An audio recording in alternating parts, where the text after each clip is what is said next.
जोरदार तालियां आशीष जी के लिए, managing director and CEO Bombay stock exchange.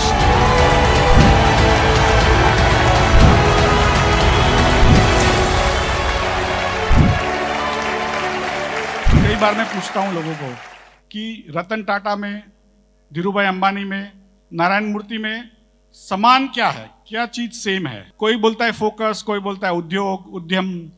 मेरा ऐसा है, सभी बड़े बने बीएसई पे लिस्ट करने के बाद। तो आपको बड़ा बनना है, बड़ा बिजनेस करना है, तो आपको लिस्ट करना पड़ेगा। लिस्ट का मतलब क्या है कि आपको बीएसई में अपने कंपनी के जो शेयर है, आपकी कंपनी नहीं है, कई जो है वो इंडिविजुअल चलाते होंगे खुद ही प्रोप्राइटरी बेसिस पे, कई लोग जो है वो पार्टनरशिप करते होंगे, कई लोगों को कहा होगा कि भाई एलएलपी करिए, एलएलपी अच्छा है, लिमिटेड लायबिलिटी पार्टनरशिप करिए। लेकिन एक हद के बाहर जब आप जाते हो तो आपको पैसों की जरूरत पड़ती है। और जो बूटस्ट्रैपिंग कहते हैं, जिसको खुद के पैसे जुड़ा के जो धंधे में से पैसे मिलते हैं वो हम जोड़ते जाते हैं, मैंने भी किया है। लेकिन उसकी एक सीमा होती है, तो उसके बाद हमको बैंक के पास जाना पड़ता है, या तो दोस्तों के पास जाएंगे, तो दोस्तों के कहेंगे भाई यार 1 करोड़ रुपया दे, मेरा अच्छा धंधा हो रहा है, मुझे और ग्रो करना है, 1 करोड़ रुपया दे दे। तो दोस्त कहेगा यार मेरा तो यहाँ पे अटका हुआ है, वहाँ पे अटका हुआ है, मैंने तो ये कंपनी में शेयर लगा दे मुझे। भाई के पास जाएगा तो भाई भी कहेगा यार मेरा तो कल ही लोन लिया मैंने, अब तेरे को कहाँ से दूंगा। लेकिन वही भाई को कहेंगे, वही दोस्त को कहेंगे कि भाई मेरी तो कंपनी लिस्ट होने वाली है, उसमें आपको थोड़े शेयर लेने हैं, तो खुश हो जाएगा यार उसका दाम बढ़ भी सकता है। और आपको तो जानते ही है कि भाई उद्यमी है, पैसे बन रहे हैं उसके, तो उसको लिक्विडिटी मिलती है। नहीं तो आप 1 करोड़ उसके ले लोगे, बाद में जब उसको चाहिए होगा तो आपके पास नहीं होंगे, आप देना चाहते हो तो भी नहीं पाते, क्योंकि बिजनेस में अटके हुए हैं। तो इसी की वजह से जब आप लिस्ट करते हो तो आप कई भागीदार बनाते हो, कई भागीदार बनाते हो और उससे छोटे छोटे पैसे लेते हो। और जब उसको बेचना होता है तो आपसे पास वापस आके नहीं लेता है, वो दूसरे किसी और को बेच देता है। और आप 1 करोड़ रुपया भी बीएसई से जुटा सकते हो, आप 5 करोड़ भी जुटा सकते हो। तो एसएमई प्लेटफॉर्म है बीएसई का और स्टार्टअप प्लेटफॉर्म है, उसमें छोटे जो उद्योजक है वो भी आकर के वो अपने कंपनी के शेयर्स दूसरों को बेच सकते हैं।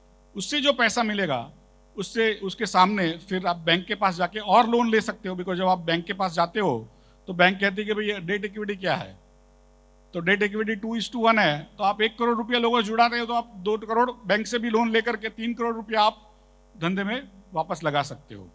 और वो जब उसका जो मुनाफा आएगा वो आपके जितने भी पार्टनर्स हैं उनको, उन्होंने जितना शेयर लिया उसके उतने हिसाब से उसके पार्टनरशिप, आपकी पार्टनरशिप में उसका हिस्सा बन जाता है। कोई जो आपको पहचानता भी नहीं है वो आपकी कंपनी में पैसा डाल रहा है, आपकी कंपनी में कभी आएगा भी नहीं, फिर भी वो पैसा इसलिए डाल रहा है कि उसको भारत पे विश्वास है, भारत की अर्थव्यवस्था पे विश्वास है, भारत के रेगुलेशंस पे विश्वास है कि जो उसका पैसा जा रहा है वो व्यर्थ नहीं जाएगा, और जो प्रॉफिट बनेगा वो आप भले कंपनी चला रहे होगे लेकिन उसके हिस्से का प्रॉफिट उसके हिस्से में आएगा।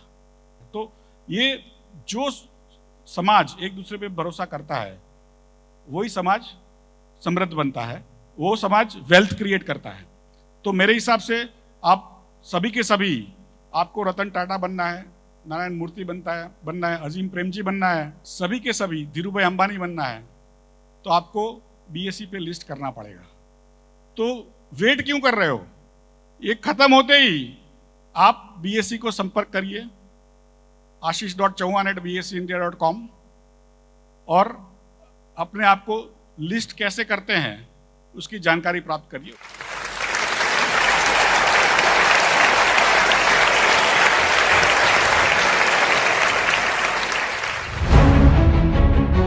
बीएसई पे लिस्ट करने के लिए क्या कोई ईयर्स या टर्नओवर्स का क्राइटेरिया होता है क्या?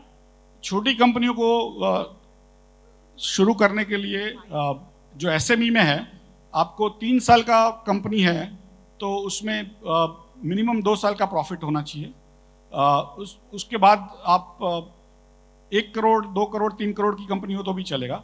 बट जो पूरी नई कंपनी है तो post issue capital after IPO आपका टोटल इश्यूड कैपिटल 5 करोड़ होना चाहिए।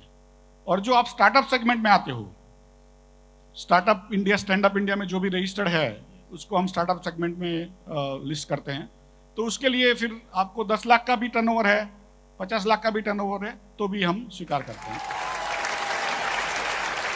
एक्चुअली मैंने एज ए स्टार्टअप में अपनी कंपनी बनाई थी, लिमिटेड कंपनी, यही सोच के कि शेयर लॉन्च करूंगा अपने।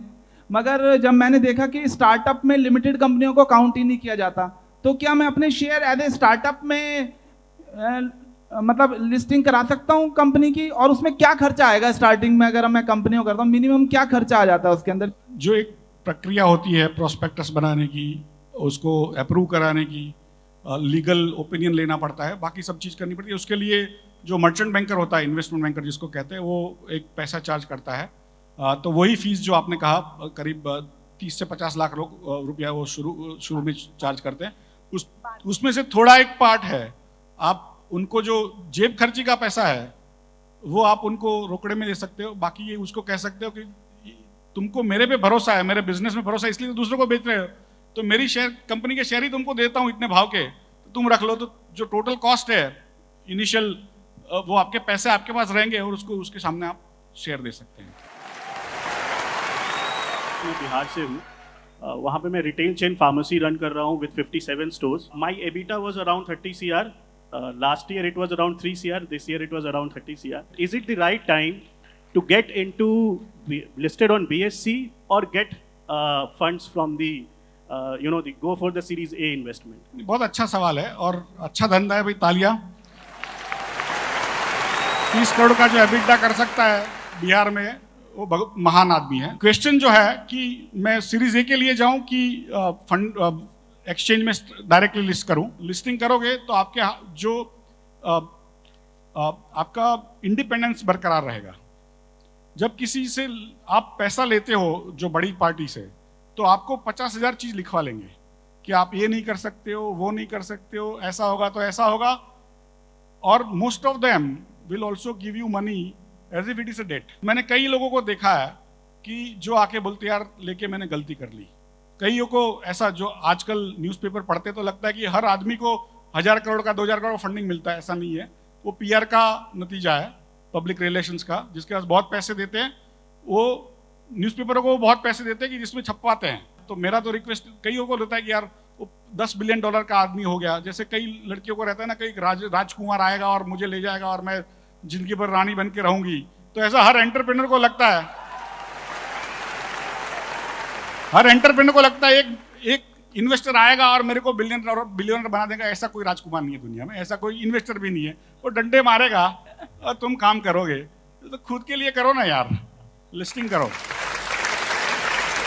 आप में से जिसको भी बिजनेस स्टार्ट करना है या बिजनेस बढ़ाना है या बिजनेस को एक स्केल अप ग्रोथ पे लेके जाना है, बिजनेस कोचिंग प्रोग्राम है आपके लिए। बिजनेस कोचिंग प्रोग्राम आपकी पूरी लाइफ को बदल सकता है। आज रियल में बिजनेस की वो भगवत गीता का ज्ञान मिला जिससे हमें पता चलेगा कि कैसे बिजनेस सक्सेसफुल होगा। यहाँ पे बिलियनियर प्रोफेसर भी आ रहे हैं जहाँ से आप सीख करके अपने बिजनेस को नेक्स्ट लेवल पे बढ़ा सकते हो। आपको हर चीज मार्केट में मिल सकती है, बट एक चीज जो आपको कभी नहीं मिल सकती वो है बड़ा बिजनेस के बिलियनियर प्रोफेसर। आप समझ नहीं सकते, आज मैंने 3 घंटे के अंदर अपने दिमाग का जो ढक्कन है ना, वो खोल के रख लिया है बिल्कुल। बिजनेस कोचिंग प्रोग्राम वो प्रोग्राम है जो कि दुनिया की सबसे बड़ी वीडियो लाइब्रेरी बिजनेस प्रॉब्लम